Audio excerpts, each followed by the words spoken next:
এখানে যারা মধ্যবয়সী পার হয়ে এখনো ধূমপান করেননি, কেউ কারো বাবার ক্ষমতা নেই আমাদের সিগারেট ধরাতে, কেউ পারবে না আমাকে। এই জন্য টার্গেটটা হচ্ছে তরুণরা। টিআই কি আপনারা দেখবেন যে টোবাকো ইন্ডাস্ট্রি গুলো কখনো কোন ওল্ড হোমে যে কিন্তু তারা সিএসআর কার্যক্রম চালাবে না, ওখানে যে কিন্তু কোনো টাকা দিবে না, কোনো কাজ করবে না। তারা সিএসআর কার্যক্রম কোথায় চালায়? ইউনিভার্সিটি গুলোতে তারা টাকা দিচ্ছে। কি হচ্ছে? তারা ওখানে আপনার কনসার্ট করার জন্য টাকা দিচ্ছে, বিভিন্ন রকম অনুষ্ঠান করার জন্য টাকা দিচ্ছে। মাঝখানে কি করছে? এখানে তারা স্টল দিচ্ছে, বিনা পয়সায় সিগারেট বিতরণ করতেছে, বিভিন্ন ভাবে প্রলুব্ধ করতেছে। তাদের টার্গেটটাই হচ্ছে কিন্তু আপনারা, বিশেষ করে তরুণ প্রজন্ম যারা আছে তারাই টার্গেট।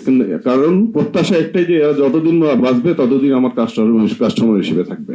মধ্যবয়সী যারা, তাদেরকে কনভিন্স করা এখন আর সহজ না, এখন আর সম্ভব না। সহজ না বলবো না, এখন অসম্ভবই যে তারা নতুন ভাবে সিগারেটের ভোক্তা বানাবে। এই জন্যই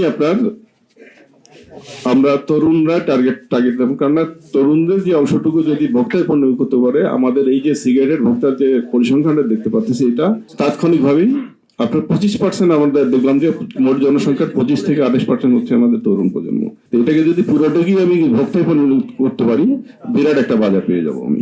কাজে তরুণদেরকে আমরা এই জন্য সরকারের পক্ষ থেকে বা সব দিক থেকে ফোকাসটা তরুণদের উপর থাকে। তাই বলে যে অন্যান্য ফোকাস গুলো বন্ধ আছে তা না, কিন্তু অন্যান্য যে বিষয়গুলো আছে আমরা প্রচারণা চালাচ্ছি।